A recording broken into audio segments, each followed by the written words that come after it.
తీసుకుంటాడు, నేను పోటీ చేస్తానని చెప్పేటటువంటి పరిస్థితికి వచ్చింది. అంటే ఇది ప్రీ ప్లాన్డ్గా ఒక విధంగా ఓటమిని అంగీకరించేటటువంటి పరిస్థితికి వారు వచ్చారనే విషయాన్ని దయచేసి అందరూ తెలుసుకోవాల్సిందిగా కోరుతూ ఉన్నాను. దీనికి తోడు మొన్న ఎక్కడో అదేది శంఖారామా లోకేష్ గారు మాట్లాడుతుంటారు శంఖారామంలో మా నాన్న ముసోడు అంటారా,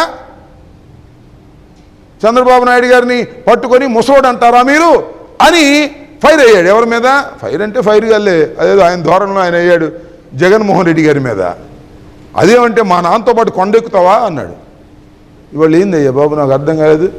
మీ అమ్మగారు భువనేశ్వర్ గారు ఏం చెప్పారు, రెస్ట్ తీసుకోమంటే ఏంటి, వయసు మీరిపోయింది, ఇక నువ్వు రెస్ట్ తీసుకోండి సార్, చక్కగా కింద ఇంటికాడ కూర్చుని కృష్ణారామం అనుకునే పరిస్థితి వచ్చింది. మీరు ఇక కొండలు ఎక్కలేరు, బండలు మోయలేరు, జగన్మోహన్ రెడ్డి గారి మీద అసలు ఫైటు చేయలేరు, కాబట్టి సర్దుకోమనేమో మీ అమ్మ చెబుతుంటే మీ నాన్నేమో కొండెక్కించాలని చూస్తున్నావు నువ్వు. ఇది ఆలోచించమని మనం చేస్తున్నా. ఏదో లోకేష్ గారు ఇష్టం వచ్చినట్టుగా మాట్లాడేటటువంటి పద్ధతుల్లో మాట్లాడుతున్నాడు. ఇవాళ టోటల్గా అర్థమవుతున్నది ఏమిటంటే టోటల్గా చంద్రబాబు నాయుడు గారి పార్టీ భూస్థాపితమయ్యేటటువంటి పరిస్థితులు వచ్చాయి.